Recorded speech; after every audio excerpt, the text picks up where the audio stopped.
I'd like now to take you back in time to many years ago and away from here to a nice sunny beach in California, where I was sitting when I was a young woman, sitting on this beach watching the Pacific Ocean with my friend. And I'd been to a shop and bought myself a magazine. I'm sure some of us here remember magazines, you know, back in the days when we got our information from them instead of online. I was sitting on the beach reading a magazine, and it had this little article about ADHD, and next to the article it had this little box, and it was 6 symptoms, which is what they were called then, 6 symptoms of attention deficit hyperactivity disorder. And I read down the list and I said, I've got 5 of these. Maybe I've got ADHD. Could I have it? I just thought I was, you know, lazy and disorganized and forgetful and lots of other bad things. I thought, oh, maybe I should look into this. 25 years later, I got my diagnosis. I was 23 when I was sat on that beach and 48 when I got diagnosed. And that's the reality of the route to diagnosis for so many people, especially women. And we say, you know, I got a diagnosis. It didn't just fall into my lap. People say, oh yeah, I got my diagnosis, like they went and got it from the middle aisle at Aldi. That's not something that happens. You have to really, really fight for that diagnosis. And what about autism? Because I'm also autistic. I never suspected this about myself until relatively recently. I didn't identify with Rain Man when I saw that film. I didn't identify with the kids I saw who'd rock back and forth, even though I also used to rock back and forth when I was a kid. And you know Temple Grandin, the professor, who's a well-known autistic person, I didn't even identify with her, but she was a bit of an eye-opener for me when I first saw her, because she was the first autistic person I'd seen who had a job. And it wasn't just any job, was it? She's a professor. It's like a, you know, fairly high-level job. So that was really interesting for me. The realization that I was autistic dawned very, very slowly. And again, I had to fight for the diagnosis. No one hands it to you on a silver platter. And no one took me seriously. And I know this experience is shared by a lot of other people. You go to a doctor or whoever it might be, and they always say, why do you think you might be autistic? And they never say that about, you know, why do you think you might be short? Why do you think you're blonde? Why do you like cult TV series Inside Number 9? They don't do it with other stuff, but the minute it comes to neurodiversity, you're asked to justify yourself. Justify yourself. Why do you want this diagnosis? What do you think a diagnosis will give you? You've managed to find so far. You know, we've heard those all the time. So again, it is quite a fight to get a diagnosis, and it takes a long time. So with the autism diagnosis, I was diagnosed on the NHS. I was on a 3-year waiting list, and that was after being referred by a therapist, because I had been to my GP, but it wasn't until I saw a therapist on the NHS that I actually got that referral and eventually the diagnosis. And then with the ADHD, it was actually through my job, because I run a neurodiversity consultancy. Through my job, I managed to get a private diagnosis, but I didn't have to pay for it, which is obviously not something that anyone can do. I was asked to secret shop a diagnosis process, so I got my ADHD one a couple of years after the autism. And it's not just that you have to fight for the diagnosis; the actual experience isn't very nice. You know, for the autism one, I basically got a list of things that are wrong with me, and it said things like, she makes inappropriate overtures. What does that even mean? Are you talking about a Mozart opera? What does that mean? And for the ADHD one, first they commented on how I was presented, like how well I was dressed or something, that I wasn't messy. I was like, that's kind of judgmental, and I'm dressed better than you. So that kind of put my back up a bit. It also, in the diagnostic report, it used the word struggle 18 times. And do you know how many times it said I'm good at something because of my ADHD, how good I am at, you know, sometimes I'm hyper-organised, hyper-focused, can work really fast. The fact that I'd learn things in literally half the time, I finished a course in half the time that it took other people. Do you know how many of those things it said? big fat 0. So the diagnosis process it's time consuming, it's difficult, you're quite often made to feel like quite small really. But for a lot of people, and for me personally, it's worth it. Because it's that validation. I knew I had ADHD. I knew I was autistic, but having that external validation gives you something else. For some people at work or school, that official diagnosis can help you get what you need. But for me, it was just about, feeling comfortable telling people, feeling comfortable advocating for myself. I've never been asked to prove it, which is good, because with my ADHD, I've lost the paperwork. But it's nice to know that someone else sees that, and I have been much more confident advocating for myself since that diagnosis. But the best part of it for me is being able to help other people, because once I was diagnosed, I felt more confident in my consultancy. I actually set up my consultancy before my official diagnosis, because self-diagnosis is and always will be valid. But now I can really help other people with ADHD, with autism. I also help people with dyslexia, dyspraxia and dyscalculia. Through my neurodiversity company, Firebird, we go and train organisations. I do public speaking to spread awareness about the conditions. And one thing that I love doing is presenting the versions of ADHD and autism that often aren't really well known, really well considered. Some of those lesser known traits, the people pleasing, over apologising, autistic inertia, where it's not just the stuff you don't enjoy that you're putting off, it's also the stuff that you do enjoy, something that people don't often understand. And it's a really fun job. I also I wrote a book. I brought it to show you.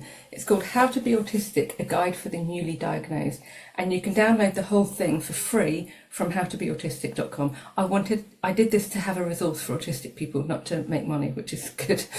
So you can download the whole thing free if you want to. So that's at the core of what I do, because I struggled an awful lot with my mental health, with running the business I had before this. I used to run a travel company, really hard to organise, get stuff done. And I wanted to be of use to somebody else who's neurodivergent. I wanted to be a page in someone else's survival guide. So that's why I do what I do. But having a hidden disability doesn't mean that I'm immune to prejudice. In fact, sometimes it's worse, because people will judge and shame you, because you've got ADHD or because you're autistic. You're shamed for not for remembering birthdays, being late, not being included in a group because you're weird. That sort of thing happens even when people don't know I'm ADHD autistic. I was at our local Pride event, and this woman, I was watching my kid getting his face painted, and this woman started talking to me. You know how people make small talk, and I was kind of just nodding, and I didn't really want to talk to her. And it was a lot of sensory overwhelm, as you can imagine. And at one point she just said, "Is something wrong?" And I said, "I'm autistic." And she went, "Oh, I'm sorry." And I just thought, yeah, well, I wasn't, because it meant she stopped talking to me. So sometimes it can work in your favour. But it's just odd that people still think that, it's something to be sorry about, to be sorry for. So some of my challenges, organisation's a big one with my ADHD. I'm getting better at that. It takes a lot of grit and determination, basically, when you've got ADHD. Sometimes there's no way around what you need to do. You just have to go through. My ADHD coach called it getting through the yuck. Impulse shopping. I said on that list, I only ticked off 5 things out of 6, and the one I didn't tick off was being impulsive. I didn't think I was impulsive. That was before the internet. That was before the days of online shopping. And now impulse purchasing is something that I am, part of my ADHD. Do you want to see something I bought recently? By the way, I will describe everything I'm showing you if you can't see the screen for whatever reason. So this is a potty piano. It's a piano that goes on the floor around your toilet, so that when you sit on the toilet, you can play the piano with your feet. Very fun. Except that if someone goes to the toilet at night, they step on it and the noise wakes me up. And even if everybody does manage to get through the night without going to the loo, the cats walk on it at night. So I'm trying to lie in bed and I hear plinky, plinky, plink from my potty piano. So that's an example of my impulse purchasing. Time blindness is a big one for people with ADHD. We have a very poor sense of time. I have in my office, I sit in front of a window because the movement of the sun helps me know when things are. Use a lot of clocks, use a lot of timers, and I use my Alexa as well. My Alexa has alarms on it all the time. It annoys everybody else, but I need that. I'm not going to know what time it is or what time to do something without that. So the technology has been really helpful for for me and a lot of neurodivergent people. In fact, across the board, dyslexics find a lot of new technology useful to help them do what they need to do. And relationships as well. Relationships, like so many other people with ADHD and autism, relationships have been difficult for me my entire life. Romantic, platonic, work, all of them. If I had £1 for every relationship that's gone south, I would not be driving a second-hand Honda Jazz. And I joke about it, but it's quite painful, to be honest. That feeling that you're not wanted or you're not living up to people's standards. And I'm called aloof and unfriendly, which is how I do come across. But also, I think in some ways that's being discerning, because I've had so many people treat me badly that now I'm a little bit more choosy about who I will be friends with. And that's the first of the sort of hints and tips I wanted to share with you tonight, is to find your tribe. Because being neurodivergent, in fact, as we've seen, having any sort of disability can be quite isolating. And I get that. It can be lonely. It can be isolating. I feel excluded or left out quite a lot of the time. But I have formed my own tribe.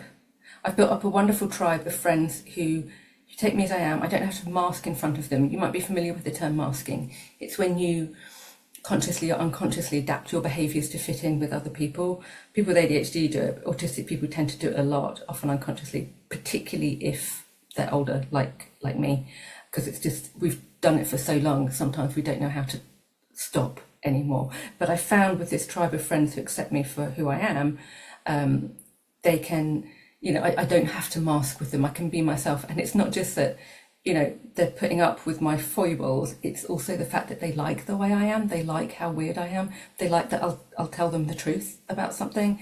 They'll like that I'll, if they ask me a question about something, I'll give them a proper answer and things like that. And that's really lovely. It's that feeling of being accepted. Although, we have an Autism Acceptance Month now. With that, for some reason, I don't like the term acceptance. It's like, I'm not an American Express card, but is it up to you to accept me? And, it's for April. After April, you're going to stop accepting me and just boot me out the door. But on an individual level, being accepted, as I'm sure we're all aware, is an absolutely lovely feeling. I've actually brought some of the tools that I use along today to show you some of the things that I use to help my neurodivergent challenges. So that some of them are fidget tools. So this is a frog, and if you squish it, these little frog eggs come out of its back end. So that's one of my fun fidget tools. I also have a mouse, it's a block of cheese and a mouse pops out of it. I do love a fidget tool. It really helps me concentrate. Here's a turtle with its head popping out.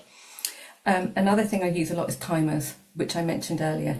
So these timers, they're a block and they have different numbers written on the side of them. And if you turn them with the number facing up, it automatically sets the timer for that many minutes. They're really handy because it takes away some of that cognitive load. How long am I going to do? Just, on this one, 5 minutes, turn it to 5 minutes. The 5 minutes is up. It's just quick and easy. And I use these a lot at work for training as well, to help with, timing how long people are talking for. This is another timer. This is an actual ADHD timer, because visual timers work really well. With this one, when you turn it, the cloud comes out with a little rainbow and it counts down the time. So you can actually see the time going down as it does, which again, sorry about that. I didn't realise it was quite so loud. Again, a visual timer just helping you to manage your time, to understand that the time is going down. Colour coding, brilliant for people with ADHD. I've got colour coded post-its here. Visual, we have really poor object permanence, so anything you write down has to be stuck where you're going to see it, on the mirror, on the fridge, or on your computer, because again, if it's not written down, we won't necessarily remember it. I've got, it's another impulse purchase, Hello Kitty post-its too. And you can see behind me too, I've got open shelves, again for that object permanence, so I remember where, I remember what's going on. I like to have the open shelves so I can see things and remember to read my books and stuff like that. Below them are the cupboards, because I'm not tidy all the time, and if I don't feel like tidying up, I just shove everything into the cupboards so it's out of sight, out of mind. And you'll notice my plants, the plants in the office are very helpful for, it's called having a biophilic environment, having something where you have nature around you, not just the plants, but the wood, natural materials. They can really help autistic ADHD people feel comfortable in their environment. And I've also got this gadget that I wanted to show you. This is for people with auditory processing issues. It's a round gadget that you can put in the middle of the table, and you put the earphones in and it blocks out background noise. It's really cool. And the best part is, if you shove it over to, like if you're going out to dinner or something, if you put it near someone else's table, you can actually eavesdrop on people, which is not what it's for. It's for helping you concentrate during, workshops and stuff like that. But it's a really nice bit of kit. One thing you might have noticed from these tools that I use is that they're not just functional. They're not boring. They're, like my plants and the wood and these fun little fidget tools and my jolly timer with the rainbow. It is about fun, because neurodiversity and any disability, it can be really difficult, can be challenging, that we have really bad times. But also, being neurodivergent and being around a neurodivergent can also be really, really fun. Thank you.